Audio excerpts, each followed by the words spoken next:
Naku, ito na! Nagpanik na ang Pakistan. Nagbanta ang Estados Unidos na aatake sa Iran. Inilikas na ang mga staff ng Amerika sa Al Udeid Air Base sa Qatar.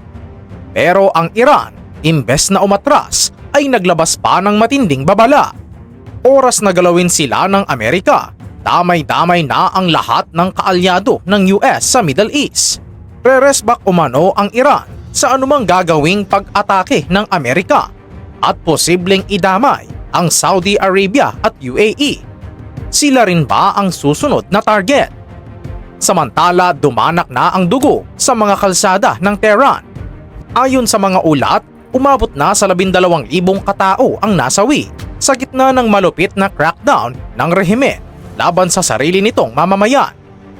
Habang ang Israel at Amerika ay nagpaplano na para sa isang intervention. Tara, panoorin. Mga kahistoryador, simulan natin sa Pakistan. Bakit nga ba sila nagkakagulo? Alam nyo ba na nagpatawag na ng emergency meeting si General Asim Munir, ang hepe ng military ng Pakistan? Hindi ito basta-bastang pulong. Nagpanik ang Pakistan dahil sa hayagang suporta ni Donald Trump sa regime change o ang pagpapatalsik sa kasalukuyang gobyerno ng Iran. Isipin nyo, magkatabi lang ang Iran at Pakistan. Kung magkakagulo sa Iran, siguradong tatalsik ang apoy sa Pakistan. Takot silang maging battleground o kaya naman ay bahain ng mga refugee na tatakas sa giyera. Kaya naman ang mga opisyal sa Pakistan hindi na mapakali. Alam nila na kapag bumanat ang Amerika, mababago ang mapa ng Middle East at South Asia. Samantala sa Al Udeid Air Base sa Qatar ay inutusan ng lumikas. Ang Al Udeid ang pinakamalaking airbase ng Amerika sa Middle East. Pero bakit sila palilikasin kung walang panganib? Simple lang. May intelligence report na target ng Iran ang base na ito bilang ganti sa anumang gagawin ng Amerika. Dahil dito, nagmistulang ghost town ang ilang bahagi ng base habang inililipat ang mga non-essential staff. Senyales na ito na hindi na lang laway ang labanan.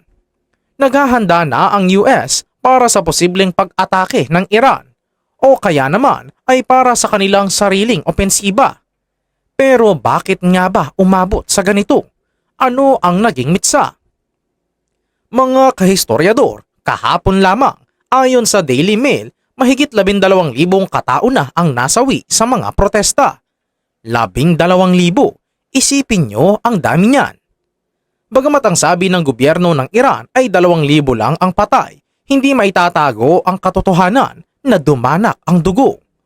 Ang mga relihista na humihiling ng kalayaan at pagbabago ay pinapatay, kinukulong at ang masama pa, hinahatulan ng bitay. Oo, kaya naman parang hindi na ito tama at tila wala na sa tamang direksyon ang gobyerno ng Iran. Dito nakialam na ang Amerika.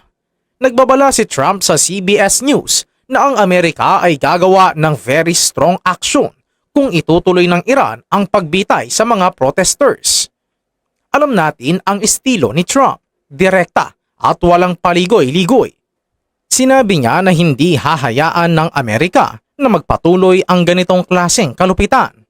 Kaya naman ang banta ng US ay hindi lang basta banta sa ekonomiya, kundi banta ng missile at bomba para sa Iran. Samantala, ang Iran ay hindi rin nagpapatalo. Naglabas din sila ng seryosong babala sa mga kaalyado ng Amerika sa Middle East na kung gagamitin ng US ang mga base sa Jordan, UAE o Saudi Arabia para atakihin sila, ituturing din nilang kaaway ang mga bansang ito. Damay-damay na talaga. Pansinin nyo rin ang ugnayan ng US at Israel, mga kahistoryador. Ayon sa Sky News, seryoso nang nag-uusap ang dalawang bansa para sa isang intervention.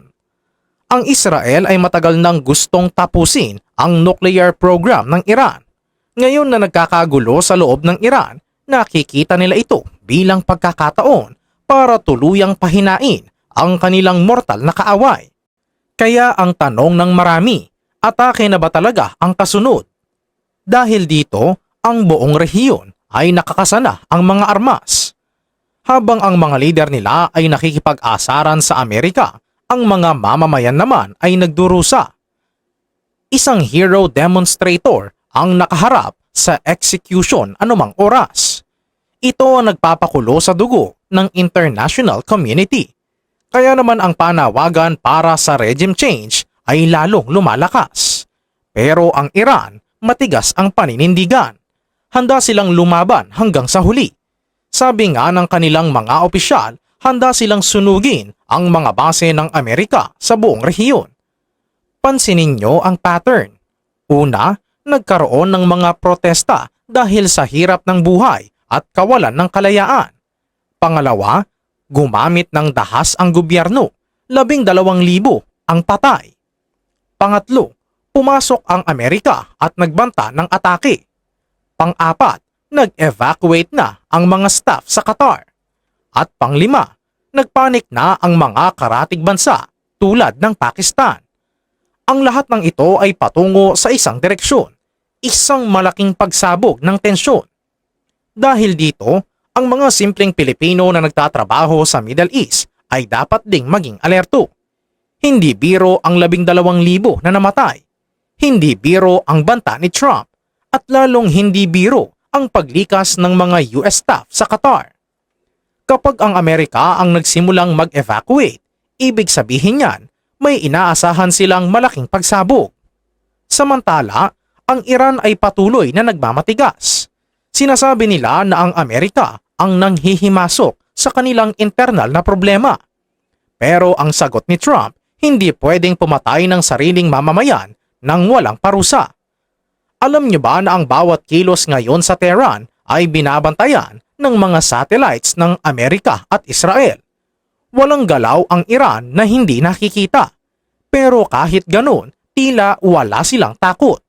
Handa silang rumesbak.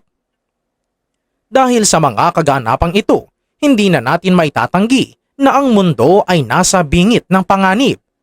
Ang takot sa Pakistan ay hindi lang para sa kanilang seguridad, kundi para sa buong balanse ng kapangyarihan sa Asya. Alam niyo ba na ang Pakistan ay may nuclear weapons din? Kung sila ay madadamay o magpanik ng husto, lalong gugulo ang sitwasyon. Kaya naman ang bawat emergency meeting na ginagawa nila ay seryosong bagay. Ang mga eroplano ng Amerika sa ngayon marahil ay naghahanda na sa mga aircraft carrier ng Amerika. Ang utos na ilikas ang mga staff sa Qatar ay hindi ginagawa para lang manakot. Ginagawa ito para protektahan ang mga tao bago magsimula ang pagpapaulan ng mga missile. Pero bakit nga ba 12,000 ang patay? At bakit ganun karami? Ito ay dahil ang Iran ay gumagamit na ng mga sniper at heavy weaponry laban sa sarili nilang mga tao. Ang crackdown na ito ang naging normal na basehan ng Amerika para makialam. Sabi ng Amerika, regime change na ang kailangan. Ibig sabihin, gusto na nilang palitan ang mga ayatollah sa Iran. At ito ang kinatatakutan ng mga leader sa Tehran. Kaya naman handa silang rumesbak ng todo. Ang 12,000 na nasawi sa Iran, mga kahistoryador, ay hindi lang basta numero. Sila ay mga anak, magulang at kapatid na nangarap ng pagbabago. Ang kanilang kamatayan ang naging mitsa ng pandaigdigang galit. Samantala, ang gobyerno ng Iran ay patuloy na nagkakaila. Pero ang katotohanan ay lumalabas sa pamamagitan ng mga leak videos at reports mula sa oposisyon. Samantala, habang ang Qatar base ay unti-unting nababawasan ng tao, ang tensyon sa hangganan ng Iran at Pakistan ay tumataas. Ang military ni General Munir ay naka-high alert na. Ang tanong ay ito, talaga bang re-resback ang Iran ng sapat para mapigilan ang Amerika? At tama lang ba namang himasok ang Amerika sa problema ng Iran, lalo na sa usapin ng pagpaslang sa mga sibilyan? Ano ang masasabi nyo dito? I-comment sa ibaba para malaman din namin. Maraming salamat sa panonood.